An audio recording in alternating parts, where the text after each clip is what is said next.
day, everybody. Hope you're doing well. I got a request on one of my videos to do a capitalism in the USA essay, how to write the essay and all of those things.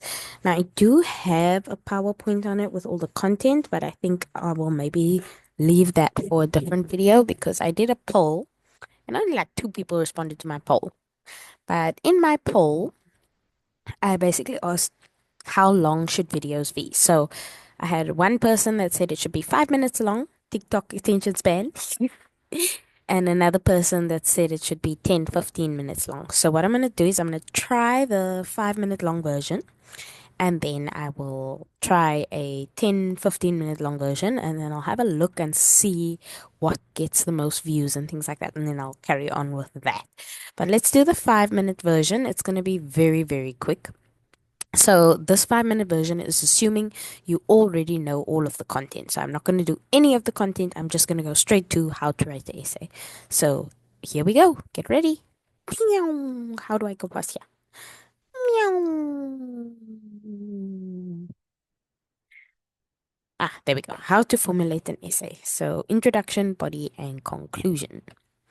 So first we're going to do how to write an introduction.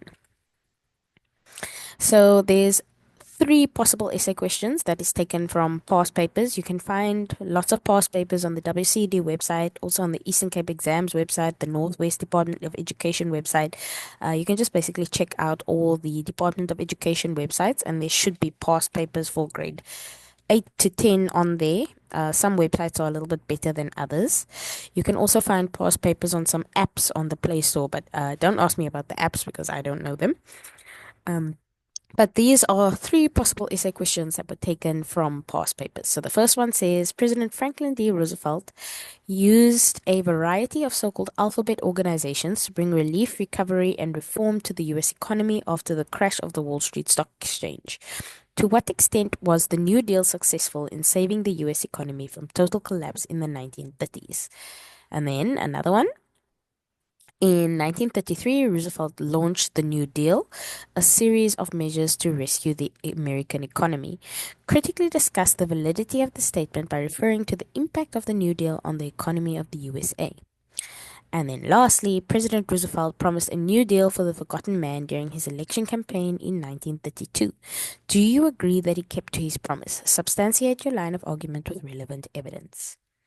So we're just going to zoom in on one of these questions, which is the first one. President Franklin D. Roosevelt, FDR, used a variety of so-called alphabet organizations to bring relief, recovery, and reform to the U.S. economy after the crash of the Wall Street Stock Exchange.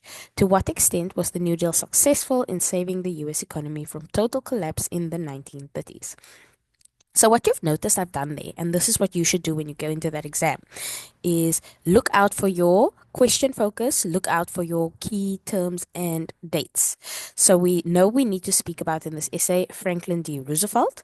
We also need to speak about the alphabet organizations, so CCC, PWA, SSA, FERA, all of those organizations. And then we need to discuss how those organizations brought relief, recovery, and reform. So this is a sort of a cause and effect essay that we're going to be doing. So we're going to speak, this is the organizations, this is the effect. And we're going to have to explain how they were able to bring these relief, recovery, and reform to the US economy, fix basically all the damage caused by the Great Depression. If you look at the question focus, it is a to what extent question, which means that when we answer, we need to say, how true is the statement? So if it's a great extent, then that means it's very true. If it's to a certain extent, it means it's somewhat true. And if it's to a lesser extent, we're saying it's mostly false. There's some elements of truth into it, but it's mostly false.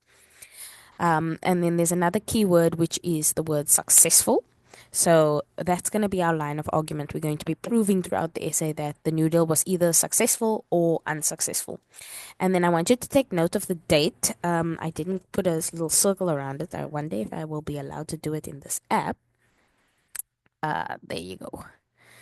So 1930s. That means we're looking from basically when he gets elected in 1933 to about 1939. We're not going beyond that. So we're not going into World War One, etc. All right, so let's go to the next slide. Oh, sorry, I am not 100% familiar on how to use this. There we go. Oh, and then it doesn't disappear by itself. Okay. Erase. All right. So, when you write an introduction, we follow this three-step introduction. The first thing you need to do is you need to take a stance. So if it's asking me to what extent, you're basically going to say in your introduction what extent it is.